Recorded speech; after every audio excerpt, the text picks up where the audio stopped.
Baik, selamat pagi, selamat siang, dan selamat sore teman-teman. Kami dari kelompok 10, eh, terdiri dari kelompok Bapak Du Carlos dan saya sendiri, Made Dwi Mahaindra, akan mempresentasikan materi perkuliahan yang berjudul Kombinasi Bisnis dan Konsolidasi.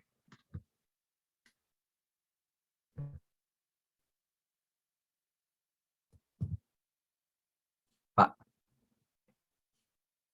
oke. Yang pertama yaitu penggabungan usaha pada PSAK 22. Kombinasi bisnis adalah suatu transaksi atau peristiwa lain di mana pihak pengakuisisi memperoleh pengendalian atas satu atau lebih bisnis. Bentuk kombinasi bisnis dapat dibagi menjadi dua, yaitu merger dan akuisisi. Merger merupakan bentuk kombinasi bisnis yang mana aset bersih dari satu atau lebih bisnis entitas sebagai yang diakuisisi digabungkan ke pihak akuisisi secara hukum, atau aset bersih dari seluruh entitas yang bergabung mengalihkan aset netonya ke entitas yang baru terbentuk secara hukum. Setelah merger, entitas yang diakuisisi di poin 1 dan entitas yang bergabung di poin 2 secara hukum bubar. Kemudian akuisisi merupakan bentuk kombinasi bisnis yang mana satu entitas atau pengakuisisi memperoleh kepentingan ekuitas entitas lain yang diakuisisi. Kombinasi bisnis entitas tidak pengendali dibagi menjadi dua, yaitu metode akuisisi dan goodwill.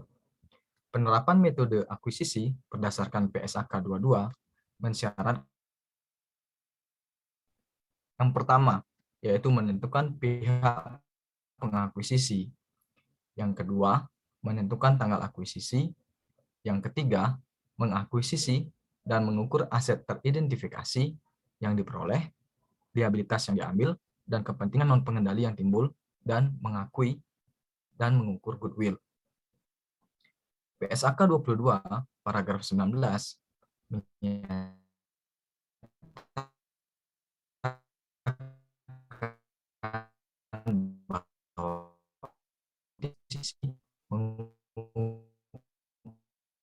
non-pengendali yang pertama, yaitu nilai atau diakuisisi.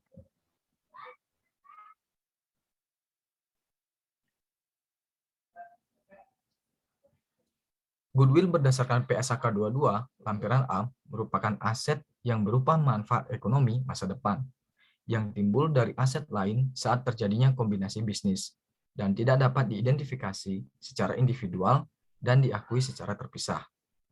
Goodwill diperoleh nilai gabungan dari komponen 1, 2, dan 3 di bawah ini. Yang pertama, yaitu nilai wajar imbalan yang dialihkan oleh entitas pengakuisisi, kemudian jumlah kepentingan. Yang ketiga, yaitu nilai wajar kepentingan ekuitas yang telah sebelumnya dimiliki oleh entitas pengakuisisi di entitas yang diakuisisi. Jika nilai gabungan yang diperoleh dari nilai gabungan dari komponen 1, 2, dan 3 lebih kecil dari nilai wajar neto, aset teridentifikasi yang diperoleh, dan liabilitas yang diambil alih, maka entitas pengakuisisi akan mengakui keuntungan dari pembelian dengan diskon bargain. Kombinasi bisnis entitas pengendali. PSAK 38 paragraf 4 menyatakan bahwa kombinasi bisnis entitas pengendali merupakan kombinasi bisnis antara bisnis yang sebelum dan sesudah kombinasi bisnis dikendalikan oleh pihak yang sama dan pengendaliannya tidak bersifat sementara. Bentuk kombinasi bisnis entitas pengendali terdiri dari yang pertama, entitas induk memindahkan sebagian aset bersih dari entitas anak yang dimilikinya menjadi aset bersih entitas induk. Yang kedua, entitas induk perusahaan yang mengalihkan sebagian hak pemilikannya dalam suatu entitas anak ke entitas anak lainnya yang dimiliki oleh entitas induk. Yang ketiga, entitas induk perusahaan menukar kepemilikannya atas sebagian aset bersih dalam entitas anak dengan saham tambahan yang diterbitkan oleh entitas anak lainnya.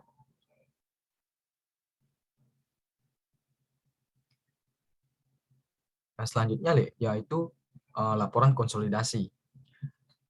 Laporan keuangan konsolidasian adalah gabungan laporan keuangan yang menggabungkan laporan keuangan entitas induk dan anak seolah-olah seluruh entitas tersebut merupakan satu entitas secara substansi ekonomis. Entitas induk menyusun laporan keuangan konsolidasian menggunakan kebijakan akuntansi yang sama dengan untuk transaksi dan peristiwa lain dengan keadaan yang serupa. Entitas induk mengkonsolidasikan entitas anak sejak entitas induk memperoleh pengendalian atas entitas anak dan berakhir ketika entitas induk kehilangan pengendalian. Kepentingan non-pengendali disajikan di bagian ekuitas laporan keuangan. Konsolidasian terpisah dari ekuitas pemilik entitas induk. Menggabungkan aset liabilitas ekuitas, penghasilan beban, dan arus kas sejenis dari entitas induk dan entitas anaknya. Kemudian mengeliminasi sejumlah tercatat dari investasi entitas induk di entitas anak dan bagian entitas induk di ekuitas entitas anak. Mengeliminasi secara penuh aset liabilitas, ekuitas, penghasilan beban, dan arus kas yang berasal dari transaksi antar entitas dalam kelompok usaha.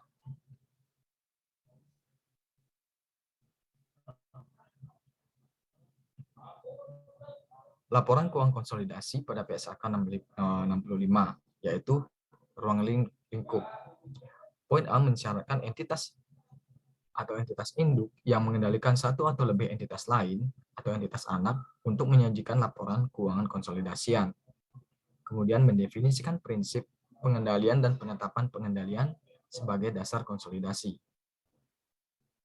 Kemudian poin C, menetapkan bagaimana cara menerapkan prinsip pengendalian untuk mengidentifikasi apakah investor mengendalikan investi sebagai investor mengonsolidasi investi.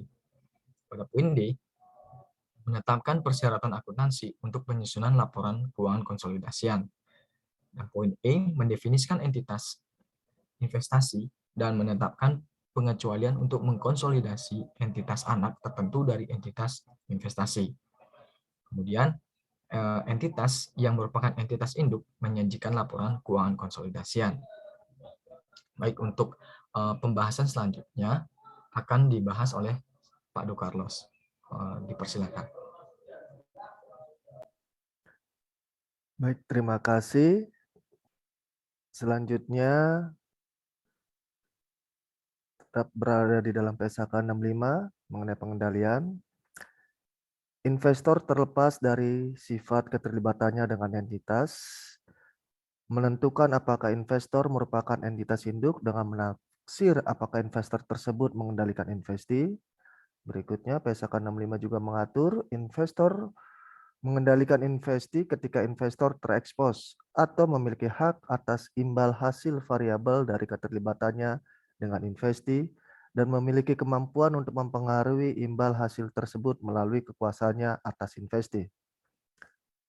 Investor mengendalikan investi jika dan hanya jika investor memiliki seluruh hal berikut ini: kekuasaan atas investi dan exposure atau hak atas imbal hasil variabel dari keterlibatannya dengan investi. Kemampuan untuk menggunakan kekuasaan atas investi untuk mempengaruhi.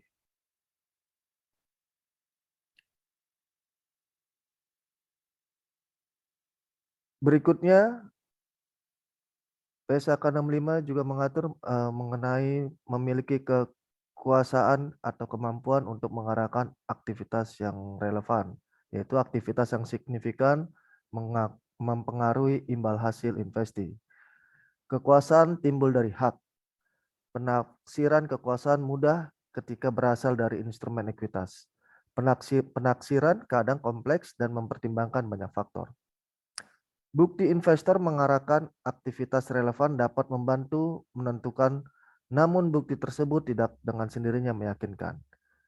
Lalu investor yang paling mempengaruhi imbal hasil investi yang memiliki kekuasaan. Berikutnya di dalam PP nomor 121 mengatur mengenai kehilangan pengendalian. Yang pertama, jika entitas induk kehilangan pengendalian pada entitas anak, maka entitas induk yang pertama menghentikan pengakuan aset dan liabilitas entitas anak terdahulu dari laporan posisi keuangan konsolidasian.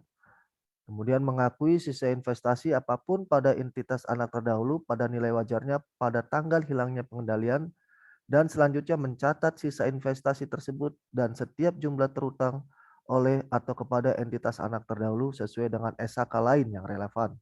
Mengakui keuntungan atau kerugian terkait dengan hilangnya pengendalian yang dapat diatribusikan kepada kepentingan pengendali terdahulu. Kemudian PP 121 melanjutkan juga, jika entitas induk kehilangan pengendalian pada entitas anak, maka entitas induk A. Menghentikan pengakuan, yaitu pengakuan atas aset, termasuk goodwill, dan liabilitas entitas anak pada jumlah tercatatnya ketika pengendalian hilang, lalu menghentikan pengakuan atas jumlah yang tercatat setiap kepentingan non pengendali pada entitas anak terdahulu pada tanggal hilangnya pengendalian, termasuk setiap komponen penghasilan komprehensif lain, dan juga menghentikan pengakuan yang diatribusikan kepada kepentingan non pengendali. Lalu yang berikutnya, kehilangan pengendalian entitas induk harus mengakui yang pertama nilai wajar pembayaran yang diterima jika ada dari transaksi, peristiwa, atau keadaan yang mengakibatkan hilangnya pengendalian. Berikutnya mengakui transaksi, peristiwa, atau keadaan yang mengakibatkan hilangnya pengendalian melibatkan distribusi saham entitas anak kepada pemilik dalam kapasitasnya sebagai pemilik. Lalu mengakui setiap sisa investasi pada entitas anak terdahulu pada nilai wajarnya pada tanggal hilangnya pengendalian. Baik, ini berikutnya adalah contoh penggabungan usaha berdasarkan PSAK 22. Contohnya adalah yang pertama, PTA membeli 80% saham kepemilikan PTB pada 2 Januari 2021 secara tunai 8.000 lembar saham dengan harga Rp10 per lembar, nilai nominal saham Rp5 per lembar, nilai total aset bersih PTB pada tanggal akuisisi sebesar Rp80.000. Berdasarkan informasi appraisal, nilai aset PTB dalam rangka akuisisi dinilai kembali dengan kenaikan sebesar Rp10.000. Dalam rangka akuisisi tersebut dikeluarkan biaya konsultan, akuntan sebesar Rp4.000. Biaya registrasi akuisisi saham sebesar Rp2.000. Dan inilah jurnal akuisisi PTB, yaitu investasi dari PTB debit Rp80.000 dan biaya akuisisi kredit Rp4.000. Lalu kredit juga modal saham sebesar Rp40.000. Mohon maaf, tadi biaya akuisisi Rp4.000 debit, modal saham kredit Rp40.000, tambahan modal saham kredit Rp40.000 dan kas Rp4.000. Lalu debitkan tambahan modal saham Rp2.000 dan kas Rp2.000. Karena nilai investasi adalah Rp80.000 dan nilai buku Rp80.000 sehingga dari pembukuan tersebut nilai wajar adalah Rp90.000. Maka goodwill PTA sebesar Rp8.000 dan goodwill total Rp10.000. Contoh berikutnya penggabungan usaha adalah pencatatan di dalam neraca.